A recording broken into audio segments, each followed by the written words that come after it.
Que meu marido é difícil, talvez. Minha esposa é horrível, talvez.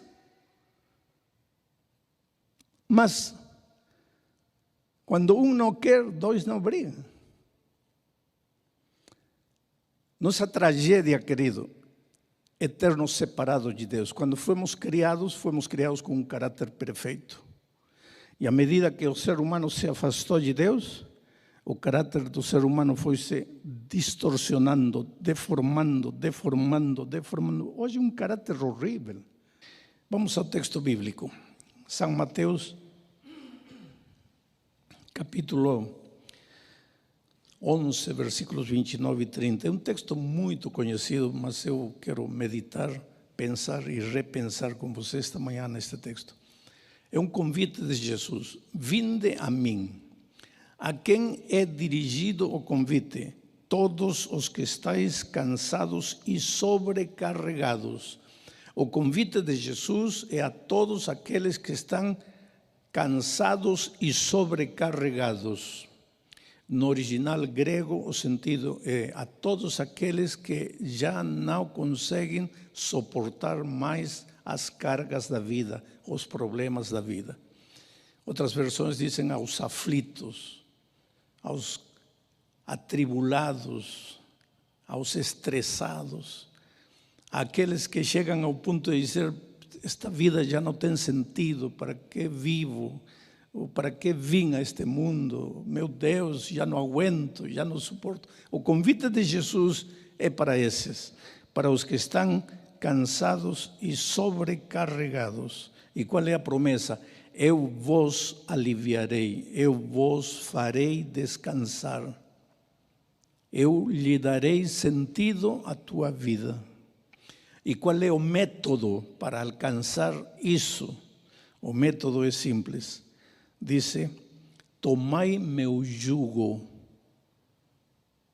e aprendei de mim, que sou manso e humilde de coração.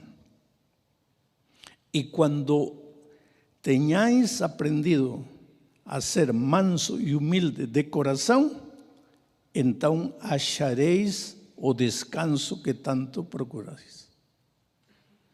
Simples, mas profundo. E agora vou expor este texto. Vinde a mim todos aqueles que já não aguentam mais com a vida, estão cheios de problemas, já não conseguem mais carregar a carga pesada, o peso horrível. Mas de que peso está falando aqui? De que carga? Muitas vezes nós usamos este texto para dizer: se temos tribulações, temos dificuldades, falta de emprego, falta de dinheiro, vamos a Jesus, que Jesus vai nos aliviar, Jesus vai nos fazer descansar. Pode ser aplicado assim, mas em essência o texto não está falando disso. O texto está falando de caráter. Mansidão e humildade são rasgos de caráter. E este pessoal a quem Jesus faz o convite está cansado, está sobrecarregado, porque não é manso nem humilde.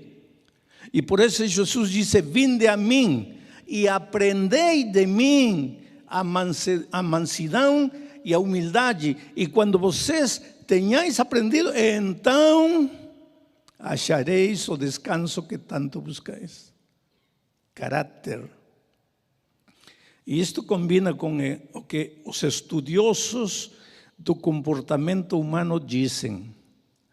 Hoje tem ciência para todo, e é uma rama da psicologia que estuda o comportamento humano, porque o ser humano faz as coisas que faz, porque se conduz do jeito que se conduz.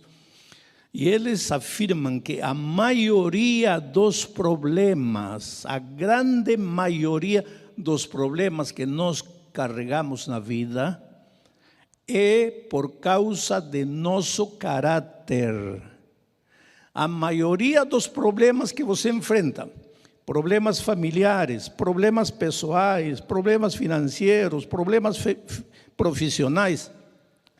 Eu não sei qual é o tipo de problema que você tem esta manhã, mas a maioria dos seus problemas tem origem dentro de você e não fora de você.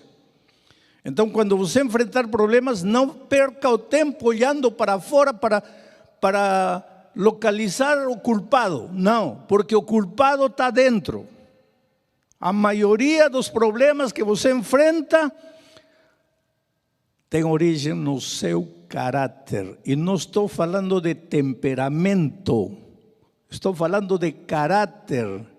Você pode ser do temperamento que quiser. Inclusive, quando Deus criou o ser humano, e através de Adão e Eva, a humanidade, Deus criou um jardim maravilhoso, que tem gladiolos, tem tulipães, tem rosas, tem cravos, e em temperamento também, melancólicos, coléricos, enfim. Só que era um melancólico perfeito. O ser humano, quando saiu das mãos de Deus, era um colérico perfeito. E quando o ser humano se afastou de Deus, se distorcionou o caráter do ser humano. Hoje nós somos um remédio do caráter que originalmente Adão e Eva tiveram quando saíram das mãos de Deus. A serva de Deus tem uma citação que é pesadíssima. Diz que o caráter do ser humano separado de Deus é perverso, perverso. Não é ruim, porque ruindade é uma coisa e perversidade é outra coisa. É perverso, deformado, maligno. E esse caráter é que nos cria os problemas. Então, quando os problemas chegam, a gente quer determinar, ver quem o culpado, minha esposa, meu esposo, meu filho, meu chefe, meu colega. Está perdendo tempo. Porque quando um não quer, dois não brigam. O problema está na gente, o caráter deformado do ser humano. Por isso Jesus disse, você está sobrecarregado, está cansado, está estressado, já não aguenta mais, venha a mim. Eu vou colocar sobre você meu jugo. Jesus era um mestre das ilustrações, porque quando ele falou isso, aí estavam os campos. E não haviam tratores naquele tempo. A terra era arada por 2 bois juntados com um jugo. E geralmente naquele tempo se colocava um touro velho, experiente, maduro, que sabia arar direitinho, amarrado através do jugo a um touro adolescente, jovem, cavalinho louco, que queria correr para aqui, para lá, que nunca tinha arado. Então, o touro velho amarrado ao touro jovem. E o touro velho começava a arar. O touro pequeno, o jovem, queria sair. Cabeceava para sair, não podia, porque o touro velho, maduro, forte. E o coitado de tanto dar cabeçada, finalmente aprendia a arar direitinho. Agora, Jesus vê essa figura do campo e fala para as pessoas. Você está carregado, está cansado, está aflito, está desesperado, já não aguenta mais, problema de todo lado, problema financeiro, problema... Venha a mim. Eu vou te colocar meu jugo, você vai caminhar comigo e de tanto andar comigo vai aprender 2 coisas básicas na vida: mansidão e humildade. E quando você tem aprendido isso, teus problemas desaparecerão. O problema é que nós não aceitamos que nosso problema é caráter. Uma senhora um dia disse para mim, pastor, meu problema não é caráter, meu problema é falta de dinheiro. Não tem nada a ver com caráter, pessoa. Eu sou gente fina, pastor. Na igreja todos me amam, todos gostam de mim. Meu problema é que o dinheiro não me alcança. Estou devendo 3 cartões de crédito. Então peguei dinheiro de uma irmã emprestado para pagar. Agora estou devendo os 3 cartões, estou devendo à irmã. Aí peguei dinheiro com outro irmão. Agora estou devendo os 3 cartões, estou devendo a esta irmã, estou devendo a outra irmã. Isso não tem nada a ver com caráter, pastor, porque meu caráter é tão lindo, eu sou tão doce, tão meiga, que todas as pessoas me emprestam dinheiro. Se eu fosse ruim, ninguém me emprestaria. Meu problema não é caráter, meu problema é dinheiro, falta de dinheiro. É assim que todos raciocinamos de uma ou de outra maneira. Dinheiro, tu problema é dinheiro. Sábado de manhã, você vai para a igreja, tem que ir para a igreja. Abre o guarda-roupa. Vou falar das damas, que podia ser dos homens também. 25 vestidos. Passa um, passa outro, passa outro, passa outro. E respira fundo. Ai, não tenho roupa. E esses 25 vestidos, que são? Ah, não, mas já me viram com isso. Ah, já te viram? E qual é o problema? Pastor, que dirão que não tenho dinheiro? E não tem dinheiro. Então qual é o problema? Qual é o problema que te venha com um vestido 4, 5, 20 vezes? Qual é o problema? Mas não, pois. Como você chega à conclusão de que não tem roupa, domingo, segunda, você já está no shopping, comprando outro vestido. E depois, quando chega a hora de pagar, não tem dinheiro. Aí um cartão estoura, outro cartão estoura. Aí qual é o problema? Não é meu caráter, é dinheiro. Que dinheiro, querido? Que dinheiro? A maioria dos problemas de nossa vida, em qualquer área da vida, tem que ver com caráter. Tanto assim que o mundo afora, que não conhece Deus, ou que não tem o conceito que nós temos de Deus, do Evangelho, da vida cristã, antigamente falava muito do famoso QI, que não é quem indica, é QI, de quociente intelectual.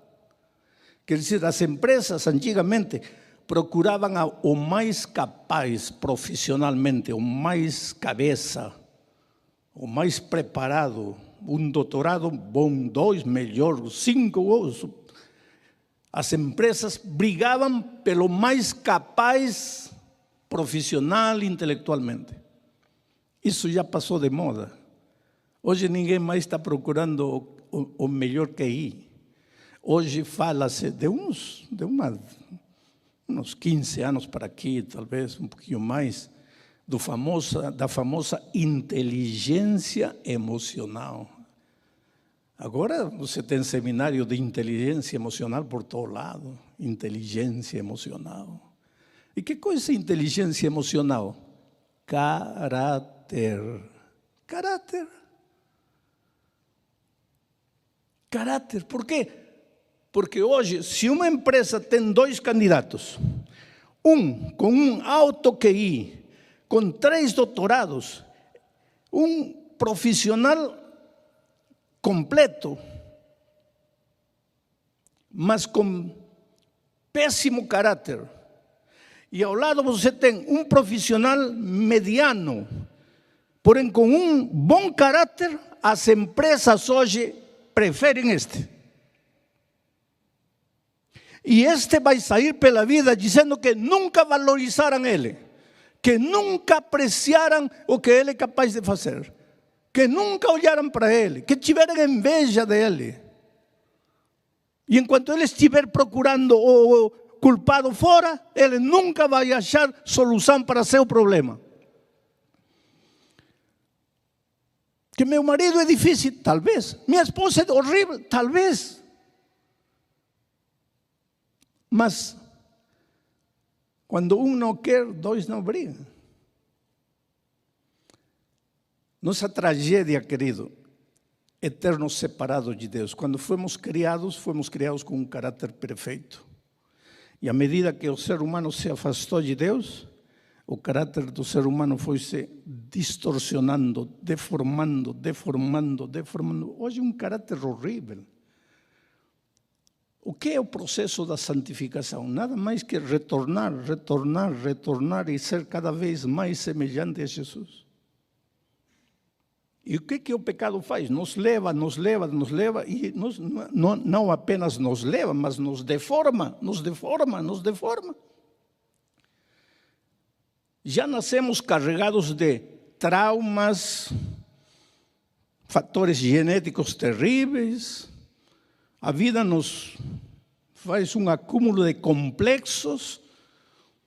Bem que tentamos administrar nossos traumas, nossos complexos.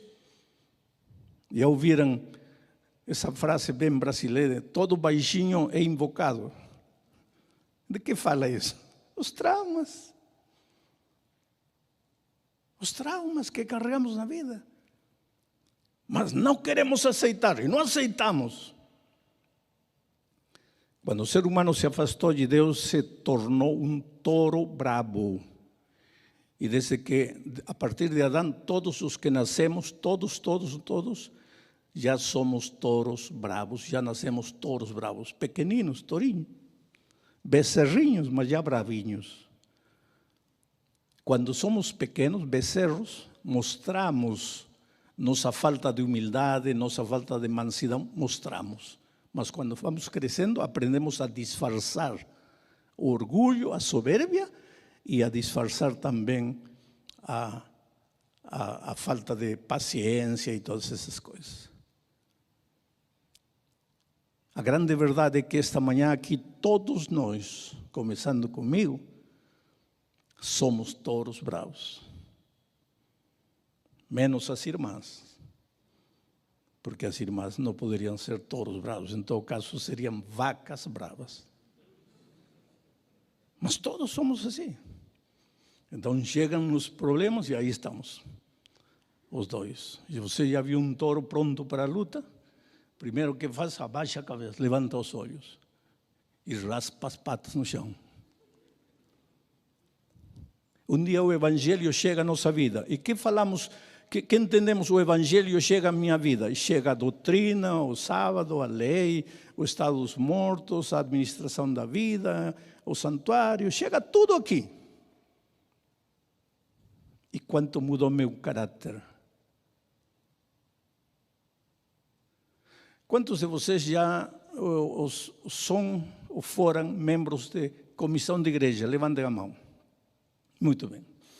Vocês acham que os membros da comissão de igreja querem ir ao céu? Sim ou não? Claro que sim. Agora, numa comissão, você já viu touro pastor com ancião pastor? Eu digo touro pastor com ancião, touro ancião. Os dois assim olhando. Ah? Já viu?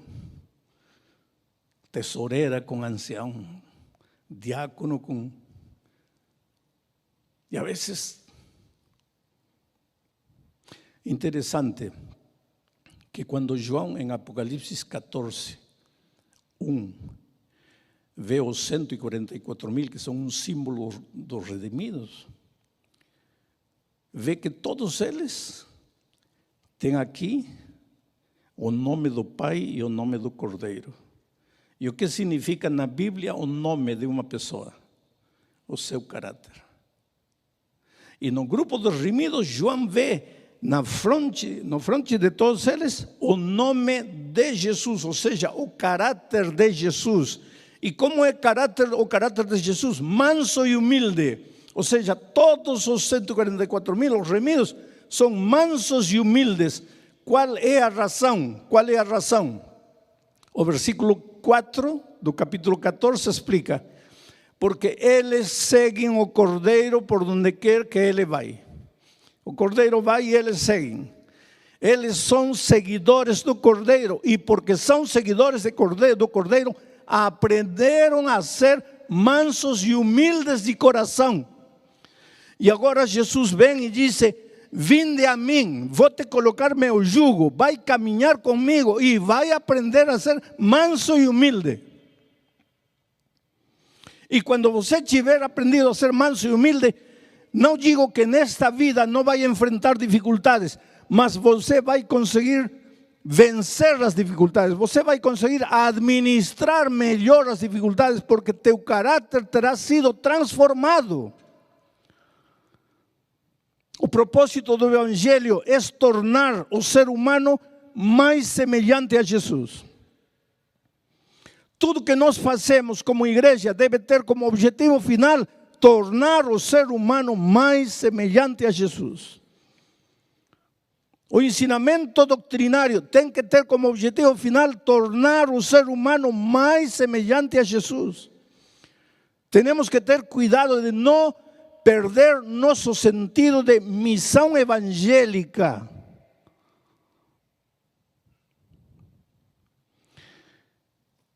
É uma luta constante, querido. É a luta que Paulo explica em Romanos 7, quando diz: eu não quero ser assim, mas sou.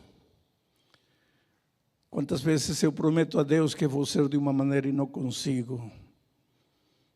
Miserável homem de mim, quem me livrará deste touro selvagem? Não consigo. Eu recebo muitos e-mails e um dia recebi um dos e-mails mais impactantes.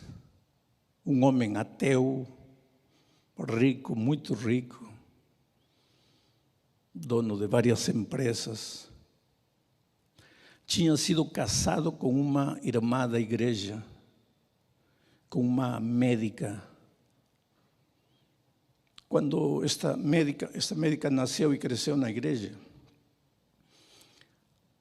porque uma jovem que nasce e cresce na igreja casa com um ateu, mistérios não do amor, mistérios da paixão, mas casou com o argumento que sempre se esgrime de que meu amor vai mudá-lo. Não, querido, teu amor não muda ninguém.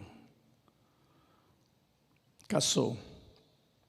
Ele fez promessas: você é livre, você pode praticar sua religião, não tem problema, que isso, que aquilo, até casar. Depois de casar, ele mostrou o touro bravo na sua plenitude. Proibiu ela de ir à igreja. Ele fez miséria com a vida da esposa. Aí vieram os filhos, os pais diziam para ela: olha, separe-se. E ela argumentava: não quero que meus filhos cresçam sem papai. Então tenho que suportar esta vida por causa dos meus filhos. Um dia ele achou um recibo de dízimo na bolsa dela. Ele começou a agredir ela fisicamente, moralmente, enfim, em todos os aspectos.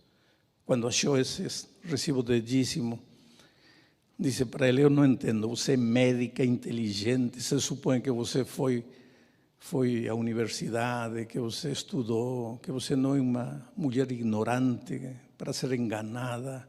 Dízimo, só para enriquecer os pastores. Argumentos de gente que não conhece nada de Deus e nada da vida da igreja, né? Os filhos tiveram 12 anos, quiseram se batizar. E ela disse para os filhos: falem para o pai que amanhã é o batismo de vocês. De repente ele aceita o convite de vocês. E os meninos foram: pai, amanhã, eram gêmeos, amanhã vamos nos batizar. Gostaríamos que você fosse à igreja para nosso batismo. E ele disse aos filhos o seguinte: religião é coisa de mulher, vão vocês, eu não vou. Um dia a igreja fez um passeio ao campo, ela e os meninos foram. Quando estavam retornando no sábado de noite, chovia muito, saiu da estrada, caiu, o carro pegou fogo, morreu ela e os 2 meninos. Agora imaginem a reação dele. Agrediu a igreja, iniciou um processo contra a igreja, fez miséria. agrediu o pastor, bateu o pastor na porta da igreja. Terrível. Um tempo depois, ele se sentiu mal, foi ao médico e o médico disse para ele: infelizmente você está com um câncer terminal. Este câncer não é de agora. Há quanto tempo você não visita o médico? Há anos. Pois aí está. Este problema você já traz há tempo, só que agora eu não posso lhe dar muita esperança. Vamos fazer o tratamento. Ele estava golpeado, abalado já pela morte da esposa, dos filhos, voltou para casa, se deitou a chorar aí. Quero morrer. Para que tratamento? Quero morrer, já morreu minha esposa, morreram meus filhos. Quero morrer. Mas não morreu. Uma noite chorou e por primeira vez falou com Deus. Abriu seu coração. Meu Deus, o que eu fiz? Aí lembrou uma noite que ele levantou à meia-noite, a esposa não estava na cama, foi na sala, a esposa estava no YouTube, ouvindo uma pregação minha. Foi a razão disso que ele me escreveu a carta depois, o e-mail. E quando ele viu, pegou o laptop, jogou no chão, pisou, bateu na esposa. Agora, nesta nova etapa, diante da morte, aquela noite falando com Deus, lembrou daquela noite, se levantou, foi lá, abriu o computador, me procurou e me achou. E ele disse no e-mail: pastor, quando terminei de ouvir a pregação, caí. Entendi o que minha esposa tinha achado. O evangelho que transforma, que limpa, que perdoa. Pastor, já estava feita a minha vida, minha esposa morta, meus filhos mortos, eu morrendo. Por que eu não conheci tudo isto antes? Por que só agora? Mas entregou sua vida a Jesus. Na manhã seguinte acordou com vontade de viver. Há dias que não se apresentava na empresa. Tomou banho, se levantou, foi correndo. Entrou cumprimentando todo mundo. Era um homem duro, não cumprimentava ninguém. Todo mundo tinha medo dele. Desta vez ele foi perguntando como está a esposa, os filhos. Todo mundo ficou assustado. Todo mundo sabia que ele estava na beira da morte, e eles começaram a falar que as pessoas antes de morrer ficam assim bonzinhas, ele já está nas últimas. E ele ficou, ninguém sabia que ele tinha nascido a uma vida nova. Um tempo depois ele foi ao médico por exames de rotina, e o médico disse: olha, vou te pedir outro exame. Que foi? Estou pior? Não, vou te pedir outros exames. 15 dias depois ele voltou com os exames, e o médico falou: o que você está tomando além do que eu te dou? Nada. Para que se eu vou morrer? Do que eu quero morrer? Não, você está tomando algo? Não. Então vou te mandar com outro especialista, amigo meu, faz outros exames com ele. Resultado, querido, para encurtar a história, ele estava curado, ele não tinha câncer. Existe possibilidade de que o primeiro médico tinha falhado? Não, os exames estão aí. Ele estava com câncer, ele agora não estava com câncer. No sábado seguinte ele se apresentou na igreja, entrou o médico, o pastor quando viu, pensou: vem aqui me atacar de novo. E ele, terminando o culto, procurou atrás e disse: pastor, eu quero me batizar. E contou sua história.